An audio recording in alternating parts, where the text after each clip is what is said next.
Hello students, welcome to my channel new classes हलसी। आज हम लोग क्लास 10 संस्कृत के ऑब्जेक्टिव क्वेश्चंस देखेंगे। इस वीडियो में हम लोग व्याघ्रपति कथा चैप्टर का कुछ ऑब्जेक्टिव देखेंगे। तो चलिए हम लोग शुरू करते हैं। हमारा पहला क्वेश्चन है कि व्याघ्रपति कथायाः रचनाकारः कः अस्ति। व्याघ्रपति कथा के रचनाकार कौन है? नारायण पंडिता, विष्णु शर्मा, भास और विद्यापति। तब इसके रचनाकार नारायण पंडित है, ऑप्शन नंबर ए।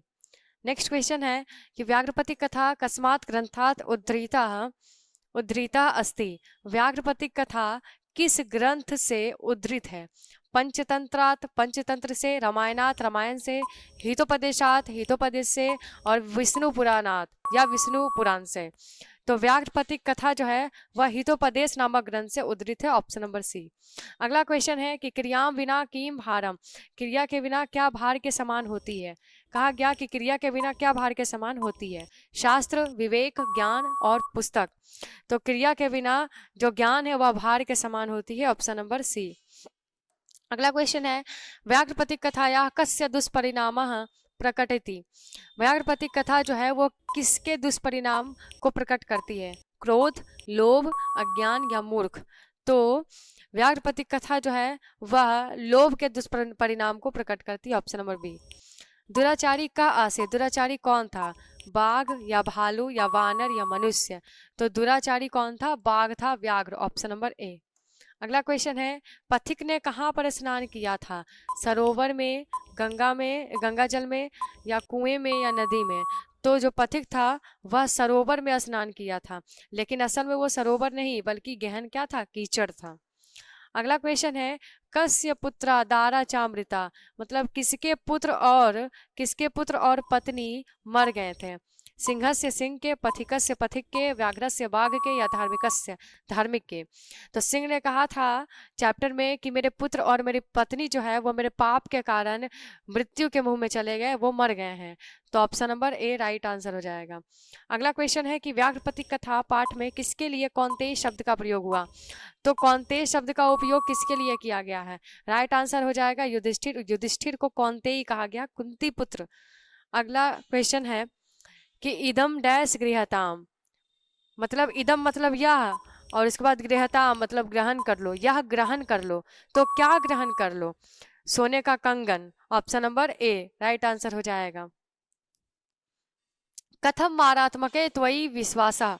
किसकी उक्ति है? कहा गया कि तुम्हारे जैसे हिंसक जंतु पे, तुम हिंसक पर कैसे विश्वास करूं।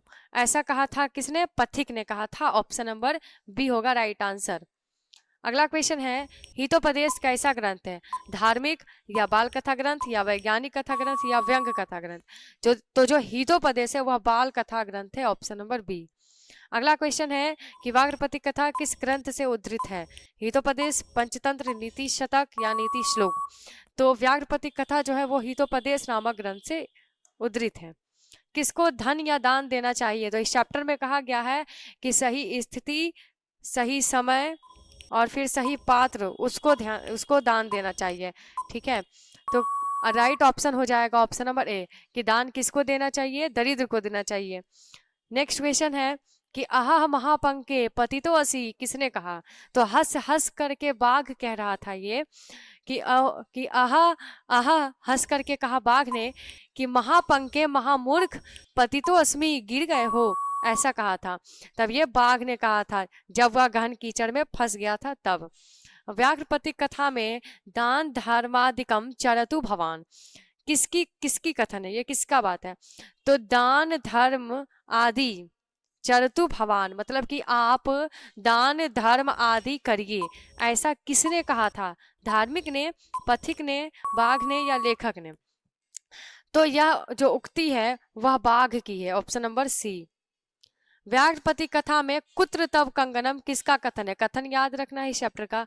तो कहा गया कुत्र तव कंगनम मतलब कि तुम्हारा कंगन कहाँ है, ऐसा किसने कहा था? तो ऐसा पथिक ने कहा था, किससे? बाघ से, कि तुम्हारा कंगन कहाँ है, दिखाओ। अगला क्वेश्चन है कि दरिद्रा भर कौनतेया। दरिद्रान भर कौनतेया माँ निरुजतस्य किमौषधे। यह जो पद है यह किस पाठ से संकलित है?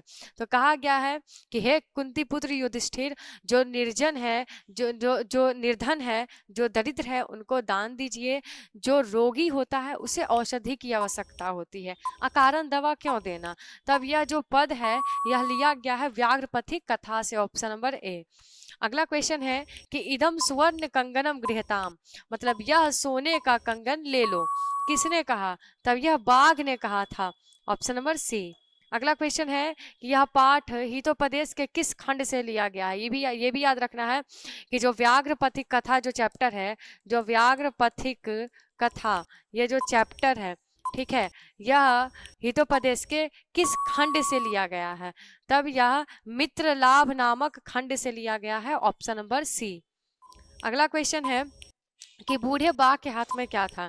ये भी याद रखना है कि बूढ़े बाघ के हाथ में क्या था, तो ये सोने का कंगन हाथ में लिया हुआ था।